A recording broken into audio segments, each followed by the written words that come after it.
Look out, baby. See, the bagpipes are a war instrument. So every time I hear them, I either want to make love or fight. Today, I don't know which one I'm going to do. Sometimes it's fun to do both. Baby Jesus. Welcome back to Piper's Pit. I hope you lived from the last one. Holy cow. A lot of stuff going on. A lot of stuff. First of all, I want to shout out to Rowdy Ronda Rousey. She is one gal, I'll tell you. She's in the UFC. And the fellow who trained me, Judo Jean LaBelle, is in her corner training her. And she called me and asked me if she could use my name, Rowdy. And she promised me. She was so sweet. She promised me she wouldn't let me down. And you almost have me in tears. I have 3 daughters, okay? You guys know how to do that to a dad. And then Rhonda forwarded me this picture she had with, for those, in case you're living under a rock, Rowdy Ronda Rousey is the premier lady UFC champion of the world. She was, I believe, she was a bronze medalist in the Olympics in judo, trained by my dad, Judo Jean LaBelle. And she, I was talking to Jean, and I think her first fight in UFC, she had this gal, she had her in an arm bar, and the gal wouldn't tap. And I'm talking to Uncle Gene. Uncle Gene is Judo Jean LaBelle. I've known him. He saved my life when I was about 17 by choking me out on a regular basis. And so Uncle Gene, he's watching, and she's got Rhonda's got the armbar on this gal, and Uncle Gene just says, "Break it, pop." She broke it. Holy cow! When there's Uncle Gene works out at a dojo in Burbank. Judo Jean LaBelle works out at a dojo in Burbank. Where the Armenian Assassin. He's another great MMA fighter, jiu-jitsu player. They have a little beautiful Armenian dojo down there, and there's only one shower, and that's for Gene. And if there's some wise guys, tough guys, they say, "Come on down to the dojo," and they put him against Rhonda. Nothing better than getting your butt kicked by a girl if you think you're a tough guy. So I just wanted to say to Rhonda dressed up with a little hot rod T-shirt and this really cute little kilt and boxing gloves, and she's just wonderful. One time somebody asked me, do I think she should be the face of the UFC? Well, I understand business, and Dana White, I've had the pleasure of meeting him. He's very kind to me. Yes. Why not? Be a first. She's wonderful. You don't get no more go in a gal than that. And now I think it's the Expendables. She's in the next Expendables, which hardly pisses me off at all. Steve Austin in the Expendables. Where's Roddy Piper? He's expendable. Got rid of him. Baby Jesus. So jealous. But Steve Austin is a really fine man, and he's the reason I'm here.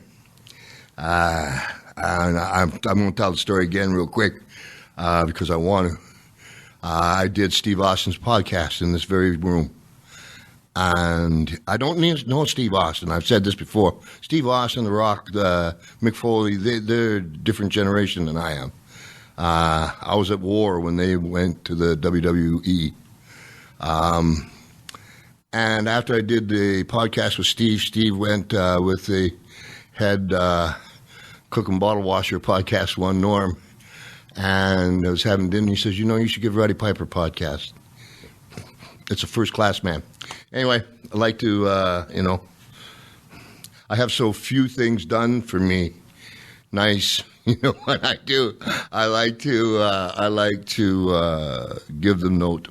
I got to tell you, if you don't know, well, you know who I'm going to have on once I tell you. But as far as like a man, I've never I've seen very few men with as much heart,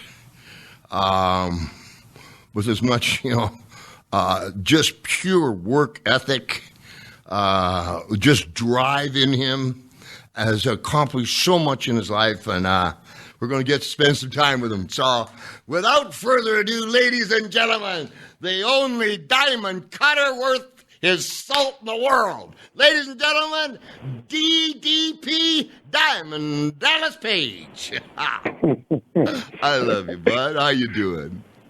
Hey, Roddy. I'm actually in Vancouver. It was an old stomping ground of yours, I believe. Holy cow, don't mention my name. all I've gotten from about your name today was love. I've been up since 5:15 this morning doing PR for this thing I'm doing for DDP Yoga workshop at the karate tournament they have up here. So outstanding. So you've been up since 5:15? Yeah. Working with these karate guys? Well, actually, a lot of them are actually teaching there. A lot of the guys who are here in this form of karate, and I always say it the wrong way because it's one of those hard words to say. Like, I can't say it. But the guy would be so mad at me. My buddy who got me involved in this, because I can't pronounce the Japanese the way they do it. Gotcha. But this is the karate tournaments where they really hit each other. Full contact. Yes, they can hit in the head. Gotcha. But they can kick in the head, and I mean full-blown kicks, no pads. But they can't hit in the head. Right. They could make good wrestlers. Rules like that. Well, good. So what are you doing with them? Are you getting them warmed up?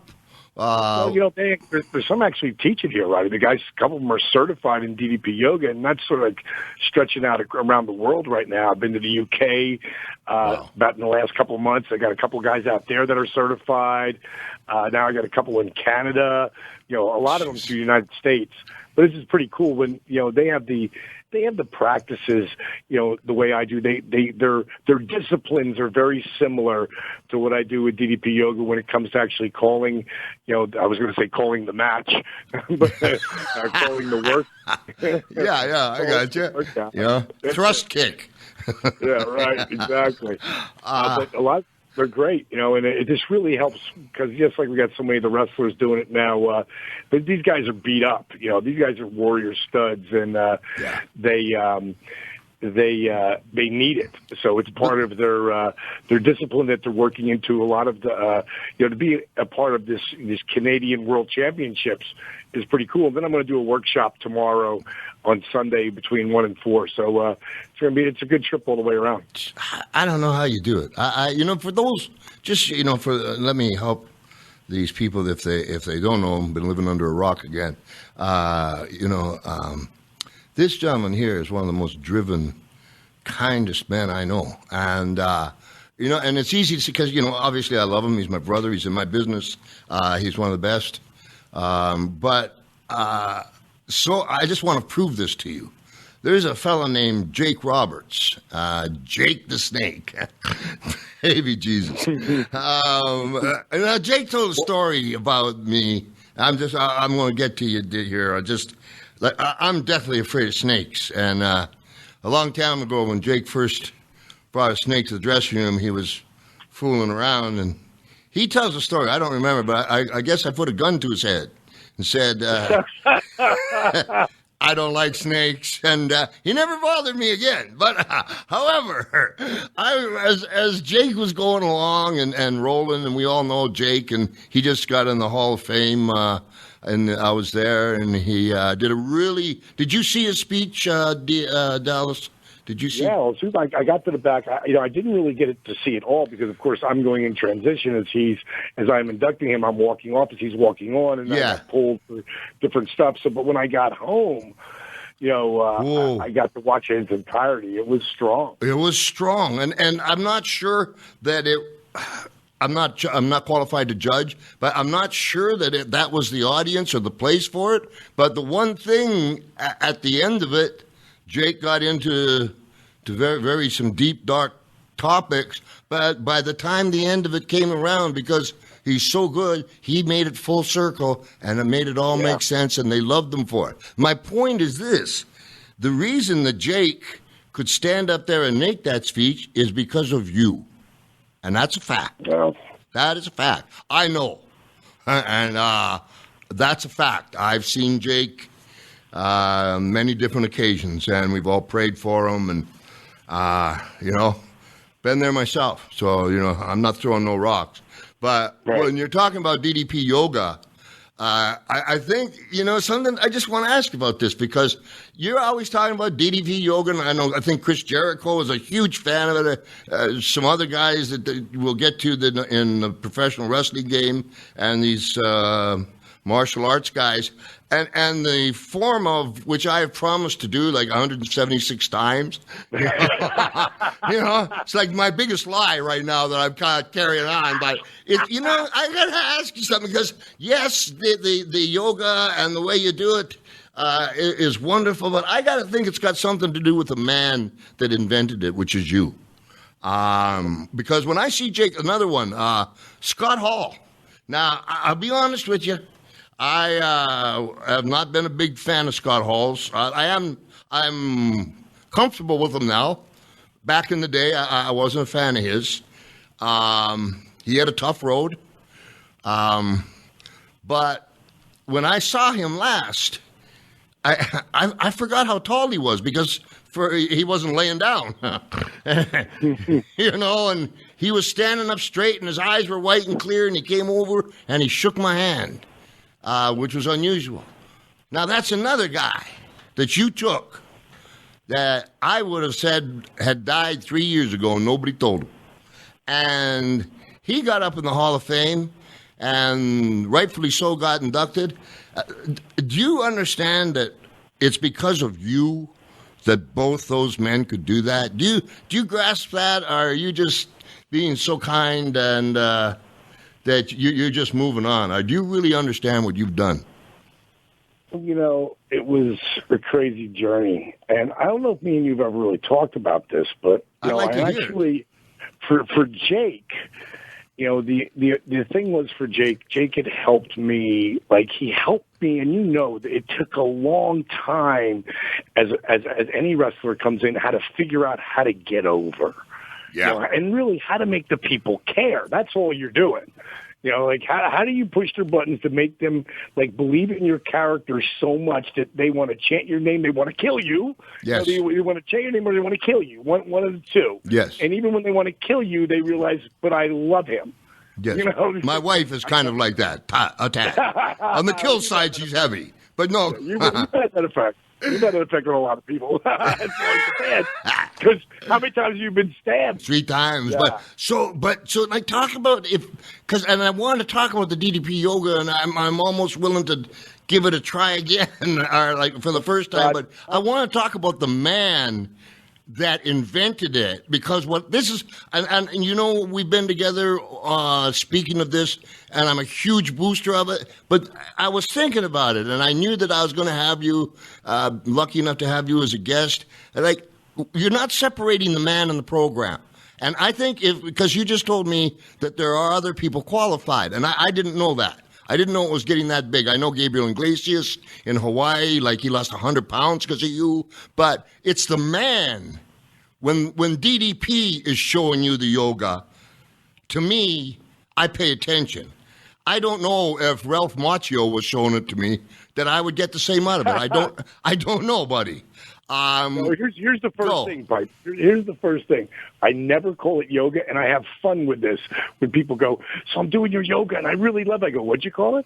They go, I'm doing your yoga, and I go, what did you call it?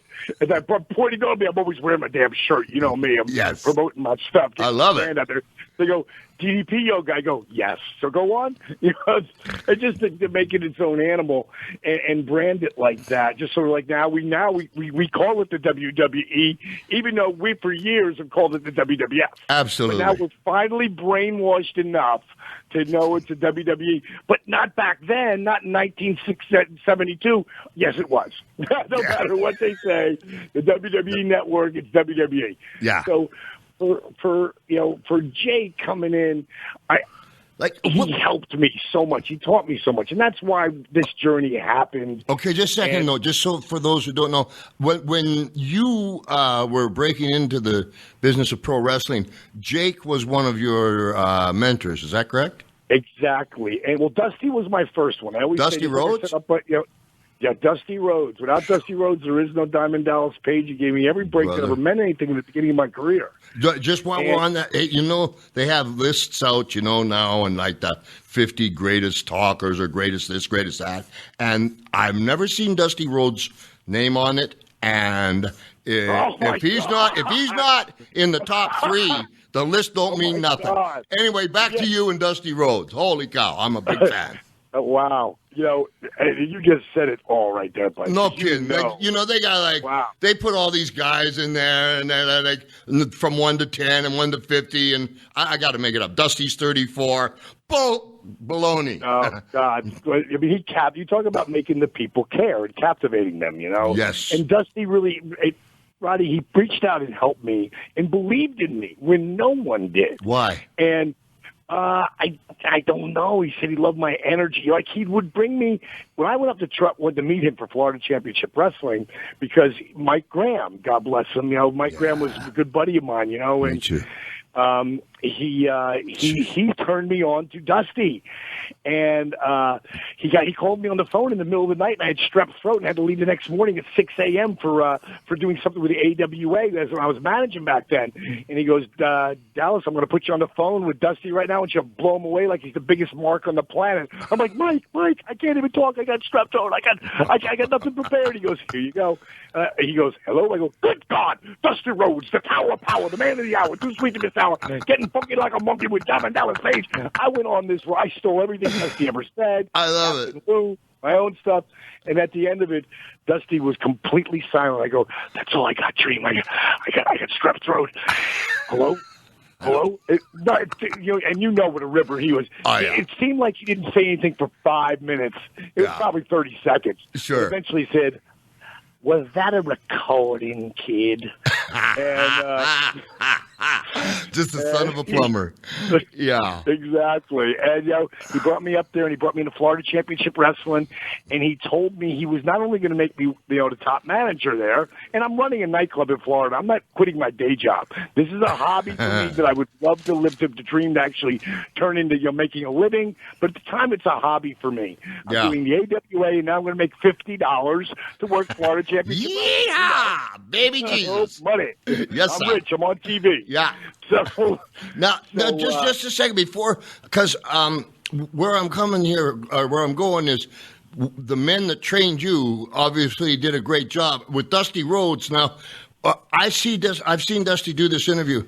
Dusty Rhodes, 2 minutes, TBS television.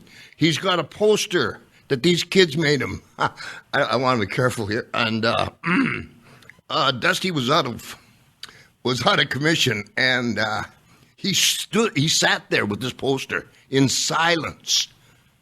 2 minutes, and a tear came down his eye, and he said, I love you too. See, whoa. That's all he said. So now I'm trying to figure out what's so special and why is DDP so special. And now I didn't know this. I know Dusty Rhodes. When the first time I met Dusty Rhodes, I was 16. I walked in, and him and Dusty Rhodes and Dick Murdoch had Vaseline on their hands, and they were pushing Ric Flair's hemorrhoids back in. I just turned around and left. There wasn't a whole lot to learn just then from the son of a plumber. But with it's a true story. But I believe you. With Dusty being able to do interviews like that, now he gets a hold of Diamond Dallas Page. Where does it go from there? When I had the first meeting with him, Mike Graham, Steve Kern, and Gordon Soley. I love you. So God bless that some gun. So Dusty tells me that you're not just going to be our top manager here. He said, "You're going to be the next Jesse Ventura of the '90s." Now, this is 1989. Wow. All right. Yeah. And he said, "I'm going to put you doing color with Gordon." And I go, "Dusty, I got to stop you right there." I had to step in. I'm like, "Dusty, I don't know a wrist lock from a wristwatch. I could never do that." And he just smiled. And he said, "Don't worry about it, baby. Gordon's going to talk you through it all." Now listen, I got to take a break just before, and please stay with us. I want to keep on this tangent here because we're going to find out exactly why Diamond Dallas Page literally saves lives. And just before we go on break, Dee, I was in Florida when, I was younger, rolling hard. And so they brought me in and they put me in the announcing. I was going to wrestle and Mike Graham was in the ring. I go, you know what? They love Mike Graham in Japan. Guy says, why? Because they think he's a transistor. You're fired. Yeah, again. So, we're talking to DDP, and I was fired. Yeehaw! Yeah, baby. I tell you, if you're in an arena and you hear those bagpipes, grab the children and run. We're back with the one and only DDP. And DDP Yoga, it's not your mama's. And we were talking just before the break about when DDP teaches you DDP Yoga. You catch on. He saved lives. We're talking about Jake and Scott Hall. And so I got on to, who trained you, DDP? And we was talking about Dusty Rhodes. And if you could pick us up, like, when did you start riding with Dusty Rhodes? Because Dusty Rhodes is one of the greatest of all time. And so if he took an interest in you, obviously he saw what everybody else sees in you. He brought me in. He put me with Gordon, and I remember seeing you with Gordon. Man, it was it's classic. Gordon. Nobody was better than Gordon, I don't think. Nah. I love Jim Ross. I love the way he does play. He's different. I'd say they're both, like, to me, the greatest of all time. How they would call a match. Gordon's so. And sit next to him. And Dusty would actually bring me into the booking meetings and stuff, and start doing some, any kind of market specifics. He would have me oversee the production stuff, and I was thinking, what are you putting me here for? But he knew the way that I had a mind for production. So he started teaching me that stuff. And what I would do, that would be one day a week on Tuesday. Then I would drive back up from Fort Myers, Florida, where I had my nightclub, on Thursday. And I would spend the day in the office. I would go down and get in the ring and learn some stuff so I knew what I was actually calling. Gotcha. And, Dusty, and I sat there and we just talked the business. And, that lasted about a year. And then he went to, back to New York, to WWE, and they did the polka dotted gimmick. And then he came back. Okay, I remember that. Yeah. Then he came back to World Championship Wrestling, and he became the head booker. And I had always stayed in contact with him, and he would actually call me back. And I think that had a lot to do with his wife, Michelle. She loved me. She said, "Don't forget to call Dallas." I wouldn't bother him. I would be what is called pleasantly persistent. Gotcha. Keeping the relationship. Yeah. And when he went into Atlanta, he couldn't tell me at the time, but of course he did without telling me. He said, if I was you, because I was ready to sell out my percentage of my club, and I was ready to move. I was ready to get out of Florida, and it was move to Atlanta for an opportunity that guaranteed me nothing, but going to be a manager, and let's see what happens with your career. Guarantee of $350 a day, no guarantee, no contract, anything to speak of. Yeah. So I got the opportunity. He put me with the Freebirds right away. I got to be a manager with those guys. And Michael took me under his wing big time. I'd met him in my travels, when I was doing something with the AWA, and we clicked. And I never realized how alike we were until we got together. Really? With Michael Hayes you're talking about? Yeah, well, we were alike in the way of our character on TV was very similar, but completely different. Sure. The first time I met Michael Hayes, I was in the shower down when, I don't know, TBS, and he came in the shower and he looked at me. He said, you ever been pissed on in the shower? I said, not by anybody that's alive. We haven't spoke since. Anyway, no, it's a true story. But so you got with Michael Hayes. I got with Michael Hayes After and, Dusty. well, no, he put me with him. You know, Gotcha. he'd put me with them, and I learned a lot from Mike. And then Scott Hall called me up, and he's like, "Hey, Dally." Now we'd met in Florida. I Yeah. dismissed him in the AWA, but he was in Florida with us. And he knew I had this idea for the Diamond Stud. It was a character. And he said, "You look like Andre the Giant with those tiny little Freebirds." He said, "But you wouldn't look so big if you were next to 6'6" and 295 pounds of twisted steel and sex appeal." So the Diamond Stud. Right. That's where that came. Gotcha. And Roddy, I came up with the black hair, lose the mustache, the brush-cut beard, and the toothpick, all like in a matter of a week. And Scott went for it all because they weren't going to look at him because he'd been in twice and didn't get over.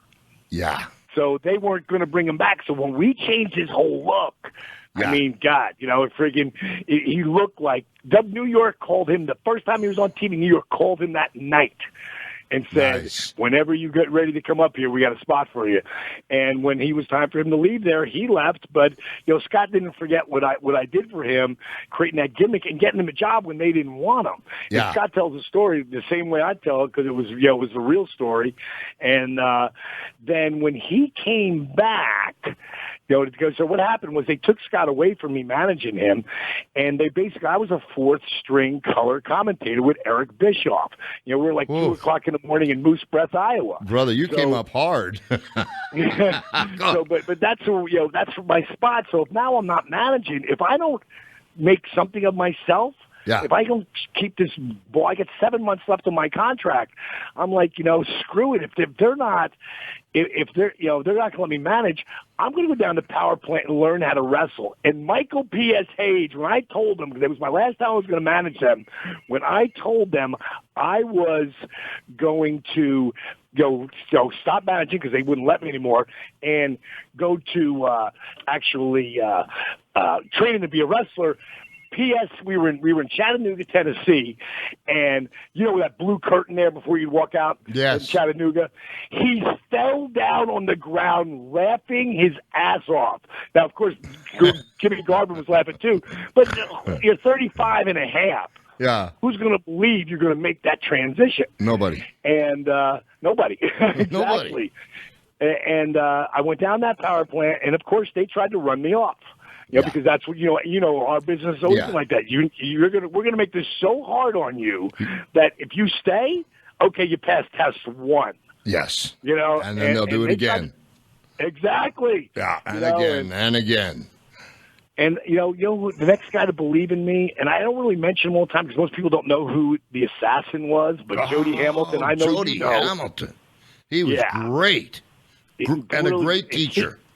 Yeah, and he taught me psychology. And one day I was sitting there. I was the first one there. I was the last to leave. I was there to set the precedent, and nobody was going to friggin' bust my chops anymore because I was going to work harder than everybody. And you do. And Jody said to me one day when I was getting changed, he goes, Diamond, I'm not saying it's possible, but I'm saying if you keep doing what you're doing, you may have a shot at this. What whoa. Must have been a good day for Jody Hamilton to say that to you. Must have been a good day for DDP. Huh? Did you feel good about yourself? Well, he helped to keep that going. He's a miserable sucker. He doesn't say nice things to anybody. You may he may be the only one. So you're with Jody Hamilton and at the power plant. He's taking you on. Dusty Rhodes has taken a kindness to you. You got in behind in the production, which is unusual. You usually come in the Poom plus one other match. And then Scott Hall. And when did Jake come into it? Well, I started wrestling, and they put me on TV in 3 weeks. And, no pressure. I did pretty good. I did pretty good, though, for you being scared out of my mind. Absolutely. And I was on a roll, and then Jake came in because he'd left New York, and he was coming in. This is before Watts got there. And this guy, Kip Fry, gave him the most money he's ever going to make in his life. Yeah. And got to know, I met Jake back when I had this club in Fort Myers, Florida. Because, if you're leaving Tampa and you got to get to Miami, well, Fort Myers is the spot to lay over, especially you got a guy who's a wrestling fan who runs this nightclub, and you drink for free. There you go. Yeah. Hard to get rid of us. Exactly. We check in, but we just don't check out at all. Don't want to. not for a deal like that. The club was killer. So I actually knew Jake, but he never knew I started doing the managing because we missed places with each other. And when he came in the power plant, I was in the ring, and he looks up at me and he goes, "Paige, no, that you?" I go, "Yeah, man." He goes, "I thought that was you," because he had seen me on TV, but he didn't. I was basically a job guy going out there and winning an enhancement match once in a while, but basically, doing the favor. And we started talking, and he told me he was coming in. So came down to go into a town. He said, me and Kevin Nash were tag team partners at the time, and he was like, we'll be your driver. We were Jake Stooges, and he taught us a lot. Yeah. Just stuff he'd stay in the car. You know how important that is. Yeah. And Jake's a master psychology, man. And when I tore my rotator cuff and they let me go, Jake, at that time, Bill Watts had come in by then, and Bill Watts killed Jake's deal. Gotcha. So Jake was doing independence, but he called me to see how I was doing. And we started talking, and him and his old lady had been split up. So, it ain't like us to be any big deal to have to live in a hotel because we live in hotels. Yeah. But I went to Kimberly. I was married at the time. I said, "Baby, what do you think about Jake moving in for a couple of weeks?" And I said, "Because I could really learn from you." Yeah, right. You're laughing. She didn't know, Gotcha. And you were trying so hard to be sincere. Yes, I was. Gotcha. Because I knew what it could do I knew it would help him a little bit, but I knew it really helped me. Yeah. Because he still was in it, and I was like, man, I can't wait to get in the ring with you once his shoulder gets healed up. Because I was about a month out at that time. Gotcha. And he was like, dude, you already know how to do all the moves. You're going to learn more on that couch with me watching these matches than you're ever going to learn in the ring with me. There you go. And, I got to do a bunch of tours with him, and eventually he got thrown out of the house. I told that story at the Hall of Fame how he lost the 12-foot Cobra in the house. Which, you just sort of those, and I know you know this story, but I remember the Red Rooster, Terry Taylor. I was there the first day they had him as a Red Rooster, the worst rib ever. But right. And so Terry Taylor's healing the room with Jake. They're in the same room, and Jake had been out maybe at your club, whatever, and he keeps the snake in the bathtub, as we all know. And so except for Terry, and Terry's sleeping, and all of a sudden he wakes up. I don't know, make it up 3:00 in the morning, and the snake is halfway across his neck. Oh my and he's God! Going, Jake, wake up! Well, Jake's, 7 sheets to the wind. Out. In any case, 4 hours later, rather neurotically, Jake got the snake off. So now you're in with the snake, and you got to tell Beverly. Kimberly. Kimberly, pardon. Beverly. That was my deed. Right. Whoever she was. I could tell Beverly, too. Yeah. Oh, baby Jesus. So he lasted how long in the house? Actually, 3 months. 3 months. And when he left, the really cool part was he never left helping me. And he got back with Cheryl at that time, had couple more kids, and nice. I could bring my matches to his house, and he would sit back there, sucking on his cigarette. Yep. Critiquing me, like, that's good. Oh, I like that. I never saw you do that before. Lose it, and then one day I caught the diamond cutter out of nowhere. Gotcha. And he got the biggest smile on his face. He goes, "Now you're starting to get it." He goes, "You got to surprise the people." And so, this went on right into '96 to where my career took off like a rocket. And then, he was split up with his old lady again. He was all over the world. And we talk occasionally on the phone. And in 1997, around the time you came in to give me a rub, around that time, it was 98 you came in. Yeah. But around 97, he called me. and all he said was congratulations. And I said, Jake? Cool. He goes, yeah. I go, congratulations for what? He said, reinventing the DDT. That's pretty I was cool. like, Holy cow. Yeah, that was really cool. That puts chills on you. Coming from him. Yeah. Coming from him, bud. That's, I don't the know. The move of the 80s, Yeah. that he stumbled into, that it became so hot. Holy cow. And so over that period now, I start making, great money. Then went to crazy money. Yeah. And Jake, I lost touch with him because he was here and I heard nothing but, how he's doing so bad. And, he'd come around and I'd help him.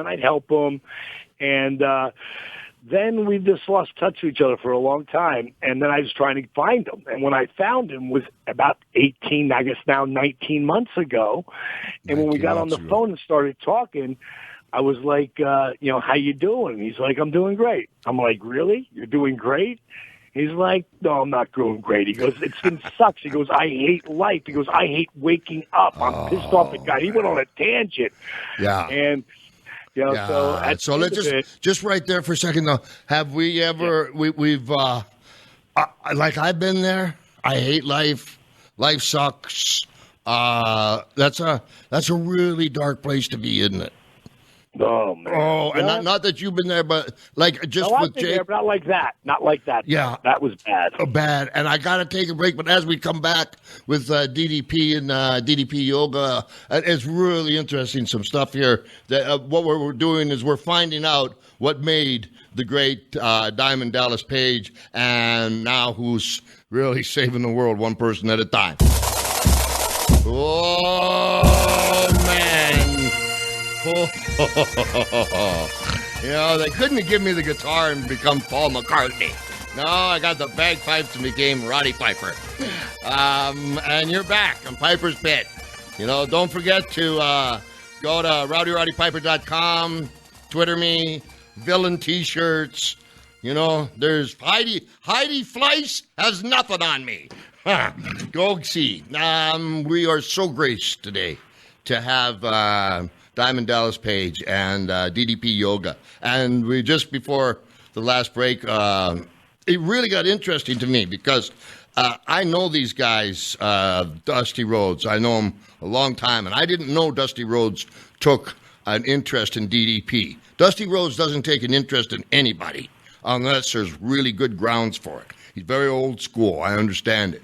And that's a huge mark for DDP, for Dusty Rhodes. Jake the Snake to take an interest in somebody is just about impossible. And for him to take an interest in DDP, Scott Hall, for him to take an interest in anything other than a cocktail, and him, you got a pattern going here. And by what I want to say too, Scott Hall has an unbelievably great kid named Cody Hall, who's just a rising star. With all that said, and then we were talking about Bill Watts, tell a little story about Bill Watts so you know what DDP was dealing with. Bill Watts used to be a promoter in Oklahoma, and the first time in the Superdome, where the last WrestleMania was, he had a Superdome show. And it came time to pay, and there was the envelopes, and he gave the envelopes to the main event, and he gave them to the rest of the people. And other than the main event, everybody else that wrestled on the card opened the envelope, and it said, there was no money in it at all. It said, you should just be proud that you were on a card this big. So this, wow. Having, that's Bill Watts. That's why I never worked for him. Having guys like Bill Watts with that kind of tyranny around, and then the hardcore guys, Dusty Rhodes, Jake, Scott Hall, I want to come back to DDP. These are people that took an interest in DDP when they didn't have to. My point being, I think DDP is a pretty special guy, but I need to show the listeners why, and I got to do it my way. So, Didi, when did you finally? We talked about Scott, and we just talked about how dark Jake was, where he was in a bad place, and I get it. I've been there too many times. I just got 4 of the most beautiful kids in the world. Wife of 31 years that saved me. When did you start taking or discovering, inventing, whatever the words are, DDP yoga, and why? What prompted you first to get that whole ball of wax going for you and learn it and do all the math?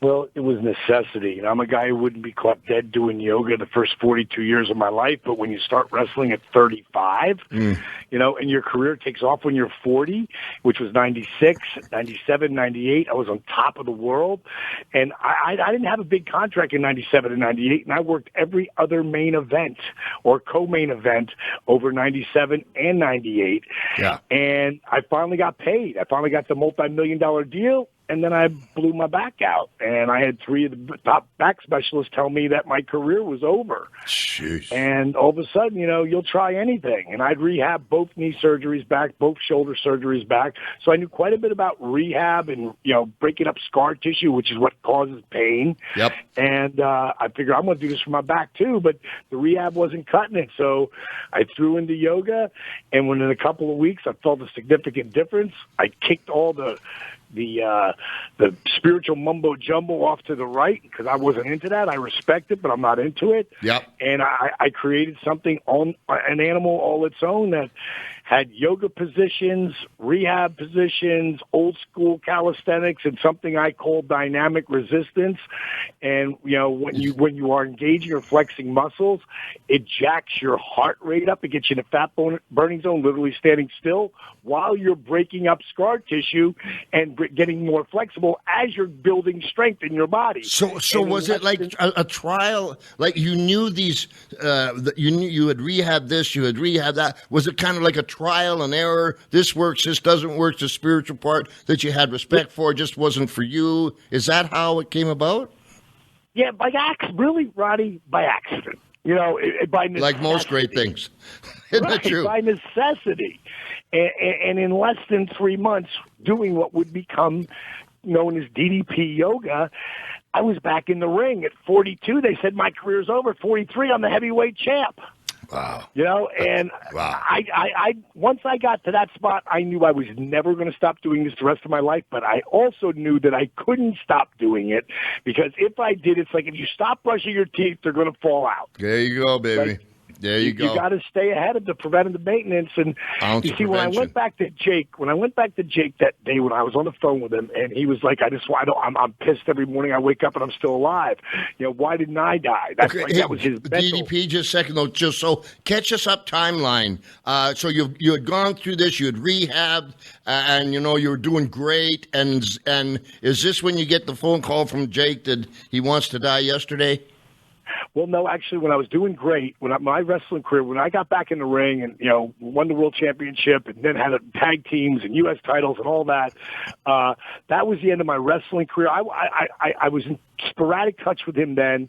Then I retired. Yeah. And I went to Hollywood and did a bunch of movies there and had fun there doing that. Yep. And then I went back to TNA just for a little while to show what I could do at 49 years young. Nice. Got my little run in there, got my nice little payoff, got out and retired at 49 and focused all my time on what would become known as DDP yoga. And Jake and I had lost touch with each other for quite a few years. And when I called him, this is about 18 months ago, and it's probably one of his darkest, maybe the darkest spot in his life. Yeah. And we hung up the phone, and I called them back. Because I knew Jake would, I couldn't say, here, let me send you the workout and do the workout, blah, blah, blah. I knew I couldn't approach it like that with him. I said, let me just send this to you. Yeah. And I just want you to read it. Don't do anything. Just read the food part. Because I know you're in so much pain. Oof. I'm telling you, real food will start to heal you and make you feel better. I know you probably don't believe this is true. But, you're 307 pounds, and it's all the weights in your stomach. Let me help you with this. And, if it takes, I said, I have an idea. And I said, but I want to see what happens in the next 2 weeks. So I gave it to him. I sent it to him. And 10 days later, he calls me back. He said, D, I just broke under 300 pounds. He goes, I'm 8 pounds down in 10 days. Hallelujah, which is great for Jake. Yeah, it's amazing, but he's still brittle and the whole deal. So I said to him, I said, Jake, I have this idea. I said, I want to come down tomorrow. I hopped on a plane, me and my business partner, Steve Yu, and we flew to Dallas, Texas, and then we drove to Gainesville, Texas, and Steve's got a camera with him. And we weren't going to light it up unless Jake went for it. I said, listen, I have this idea. It's more of a vision than anything. I said, but I honest to God believe if you do this, like I'm going to show you how to do this program. I'm going to break it down for you in its simplest form. I said, if you can lose another 15 pounds in the next 2 months, I will move you to Atlanta. I will move you into a house that I'm buying there. I said, and we'll go on this journey together because I want to pay you back for what you did for me bad. But at the same time, I got to believe you're willing to put the work in. And the bottom line is, I said, I want to start filming a movie, The Resurrection of Jake the Snake. Yeah. And he was sort of pissed at me because all he could think about was Beyond the Mat. Yeah. And I'm like, dude, this ain't Beyond the Mat. Beyond the Mat was stiff. Yeah, and he gave them, never should have, gave them free roam to get someplace. It reminds me of that movie, The Fighter, with Mark Wahlberg, where his brother, played by Christian Bale, thinks that HBO's doing a story on his comeback. They're doing a story on this crack addict that used to be a great boxer. Yeah, and which is in our business would be more likely the what somebody would be doing. It's hard to believe that somebody would have the sincerity that you had, but you see, you had the respect and you loved him. Exactly. I did. And he probably couldn't grasp that in his case, where he was at. Not at that time, but he did once, because as soon as he called me up, he's down, dude, I'm down like 16 or 18 pounds, whatever he said to me. I said, stop right there. I'm coming down here to get you right now. And I wanted to document it all. Wow. And when we got up there, I mean, there's some really emotional stuff. And our goal, the goal, when I said to Jake, I said, I know you don't believe this, but me and my business partner, Steve we talked about it. Imagine if Jake, not this year, but what just happened on my birthday, April 5th in New Orleans. Imagine if 18 months from now you could get inducted into the Hall of Fame. He's like, that's never going to happen. I go, yeah, but you know what? It's possible. Yeah, it is. So Jake told me he had stopped dreaming, Roddy. Not just at night, during the day. He had no more dreams. You take a man's dreams away, you take their hope away. Yeah. They got nothing. Been there. You got nothing. So then you want to die. Yeah. So all I did was help him get back some hope, some dreams. And then as we went through this journey, how many guys would invite him into their house? That's commitment. Stone Cold said, are you out of your mind? That's what he said to me, and I was like, dude, I honestly believe I can help him if he really puts the work in. And he's like, dude, if you can turn Roberts around, and he loved Roberts, big mark for him. Oh, yeah. But he also know about his life, Yeah. He said, if you can do that, he goes, yours really is for real. That's the whole point of this right now. Keep going. Keep going. That's the whole point of this. I've been very fortunate, Roddy. God has blessed me, and it's about paying it forward to me.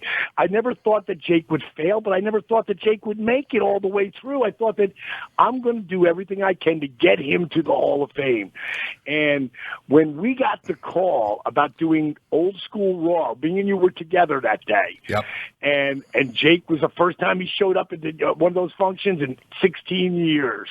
Yeah. And that they called me, and Triple H is the biggest guy who put this together, and not just for Jake, but for Scott as well, because someone had to push that through. Good for him. And that was Triple H doing that. And he told me a year earlier, Diamond, if you can keep them straight and keep them moving forward. And I've had people say, "Oh my God, you've cured Jake Roberts, you've cured Scott Hall." I'm like, whoa, no. Because they're both alcoholics, and they're both drug addicts in Jake's scenario, Scotty with pills. But they could fall off tomorrow. I can't be there all the time, and that's why Scott lives a mile from my house. He tries to stay in contact, but you never know what's going to happen with Scott. You never know what's going to happen with Jake. Jake right now is probably in one of the best spots I've seen him, though, and not just because of the Hall of Fame. Another little bumpy hit along the road, but the movie will end with him at the Hall of Fame, and then where will Jake be between now and where the movie actually is a wrap. And we're editing this thing around the clock right now because we want to have we want to be in San Francisco next year with the premiere of The Resurrection of Jake the Snake. That's our big goal. And we're not trying to just get a movie out there. We're trying to make a movie that will have Oscar nominee quality. That's what we're looking at. Not only that, though, Bud. Not only that, Bud. You're not making a movie. You're saving lives. There's a big difference. You know, just for folks, Roddy, you're going to dread you said this.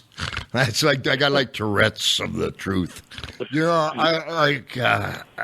I get in my past suicide, different issues. One time I would go and I'd be in the room and I wouldn't put lights on like for 3 days. I wouldn't come out. A hotel, and one time I had one of these things. I mean, if you've never been through them, I understand. I can't tell you how lost and how much pain. I don't know the words for it, but I know what Jake was feeling, and I know what Scott was feeling. And if you've never been there, I hope you never are. One time I'm there in the room for 3 days, and I get a call, and it's Sergeant Slaughter. Why? I picked up the phone. I don't even know. And Sarge says to me, "Hey, Hot Rod," he says, "how you doing?" You know, I says, "I just been in the room here for 3 days. You know, the lights aren't on." He says, "Well, damn, called maintenance." Another time, just to try to lighten up, but bad in our business, it's concussions, whatever. You know, bad thoughts, bad times. We're out all by ourselves. This is what this man, Diamond Dallas Page, is doing. I need you folks to understand this. It is like Judo Gene LaBelle, toughest man in the world. Not according to him either. Trained Bruce Lee, Chuck Norris. Right. He's my dad, and I'm going through the same kind of a phase again. And he called, and I'm saying, I just want to put a bullet in my head. And he says, "Well, we can get that done, but let's get the movie done first. And as the credits are going over, blow yourself away." So, there's sympathy in the dictionary between suicide and wrestling. But, I'm just trying to lighten it up a little bit. I'm coming back to Jake. For you folks that don't have never maybe been there, what Jake's doing, you see, Scott Hall has a reason to get better. He's got a son that loves him. He needs to take care of that son. He's got a reason. Jake the Snake has so much wonderful things to give to young wrestlers. And you know what? I've always loved Jake. Always. And you're the guy that's making this possible. So now I know you got to go. I know you got to go, but don't go yet. Because you're in Vancouver, Canada, with the world's martial artists. And, Jake, I'm sorry. I'm getting so deep in this hole here. Pull me out, Dee. You're ready, baby. Yeah, I don't talk about it much, but it's like if you have a DDP in your life when you're like that, it's like an angel. I can't explain it to you. What DDP is doing, I dare any other one of you to go get Jake the Snake with his snake and bring him home to your home for nothing just to help him. I dare you to grab Scott Hall and try to straighten him out and bring him to your home and have him live a mile away and have a man like DDP that would pick up the phone at any time, any hour, and be there for him, but at the same time teaching him his own form of DDP yoga. So you're not just saying, "Oh, it's all going to be all right." You got them in there working, and you're changing their lives, their attitudes, and all as we got is now. And I've never seen or heard of anybody like you, DDP. Honest, In my life, I don't have, other than you, I don't have people that care about me that much, other than my own family. And I want to tell you, it blows me away. I know it works. And if you could quickly, Chris Jericho is doing it. Is that correct? Doing DDP yoga? Chris is like he's the guy who really made. There's like 40 guys in the WWE that do it. Probably 30 to 20 that really do it consistently. Just give me a couple and guys of names. Who are out are smart. Al Snow, Edge. Edge. I just saw him. Right. Yeah, right. Edge told me, because I just begged him. I'm like, Edge, please do this. When I got to WWE, 14 years ago, and he even tells, I had him on my radio show friggin' not long ago, and he was like, he begged me to do it for 10 years. I was like, yeah, I'm going to get to it. He goes, I finally got to it after my second neck operation. Yep. He goes, and 5 weeks in, I feel like I'm 18 again. He goes, God, I wish I was doing this. I wish I would have listened when he was working. We've got every kid down there at the WWE Performance Center. They're all doing it. Just talk about Edge just for real quick in this DDP again. DDP Yoga, Edge. I'm in Glasgow, Scotland with Ric Flair. I'm half the tag team champions. And my hips stopped working for some reason. We don't know why. Oh. And boom, they squish me. And Edge goes and they put your name on the belt. And he sneaks over and unscrews the name. Him and Tommy Dreamer unscrew the name, Roddy Piper, and bring it to me so I can give it to my son. And that's when they found out I had cancer. And they took care of me and got me all. So, that's what you do to Edge. That's DDP stuff. And I love that kid. Oh, I just saw him. What a great kid. They're all great there. The WWE doesn't have anybody that's not talented. They're fantastic. Oh, right. And you are an incredible man. An incredible man. I know I keep saying I'll try. Piper, when I finally get you, I'm going to own you because you're going to go, why did you make me do this before? What were you thinking? Why did you grab me and pull me down and make me do it before? I'm so beat up right now. Jerry Briscoe, I got to tell you, Jerry Briscoe is my I swear to you, call him. Jerry Briscoe? Jerry Briscoe. Not that last Mania, the Mania before, when I walked in the building, he came up behind me and grabbed me, hugged me, picked me off the ground. He said, you gave me my life back. Baby Jesus. Jerry Briscoe and I and Jack Briscoe, we're in Lynchburg. We go on first, second, and third because we're going to catch Willie Nelson in Charlotte. I'm driving 100 miles an hour. I go right by Charlotte and go all the way down to Columbia. Miss Willie. But we sang some songs, Jerry Briscoe. Holy cow. I love you so much. DDP Yoga. I can't say enough about it. When are you going to be back in the States? When are you going to be around L.A.? Or when can I come? I hurt so bad. I want to kill a gorilla. I know you do. Why don't I tell you what? Why don't you come? No bullshit. Why don't you come out and spend a couple of days a week at my crib? I'm going to be home a lot in May and in June. Why don't you come out? Why don't you come out? I'm going to call you after this. All right. I'm going to give you my schedule. You come out. I will lock it in. Well, dude, it will be. You will love my family. We eat only the best, healthiest, amazing tasting food. You will love it.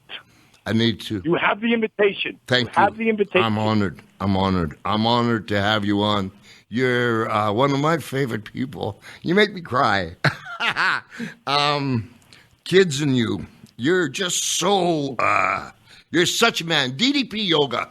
This guy, he goes over to Hawaii for Gabriel Iglesias just to make sure he's doing his yoga.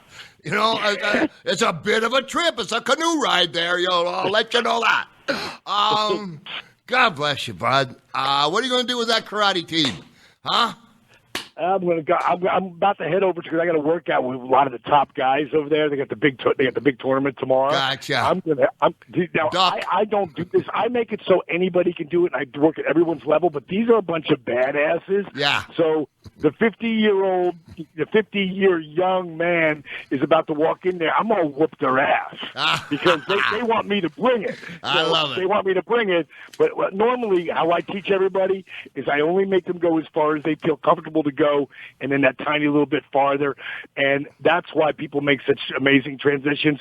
We watched, last time I did the show with you, which was about a year and a half ago, we watched the video of a disabled veteran that I helped walk again, lose all that weight, but lose the knee braces, the back brace, and the canes. Anybody wants to see that video, we just hit over 10.5 million views. Go on DDPyoga.com and check that out just for that. Roddy, I love you. I know you got to go. You too, man. Thank you so much for having me on the show. Thank you for being on the show. Go kick some butt there with them K-Roddy guys. And, folks, I got to start doing 2 hours. Legend House was on last night. I was going to talk about that. I was going to talk about all kinds of stuff. One of the kids is really Dolph Ziggler in the WWE. He's doing a great job. I got to go. I have so much fun. I have so many stories to tell you. So we'll pick that up next week. I don't know what the heck we'll talk about. I know. Jesse Ventura. I'm the one who took his job. Well, so an Irish poem for you. For those who love us, may God bless. For those who don't, may God turn their hearts. And if he can't turn their hearts, may he turn their ankles so we recognize them by their limp.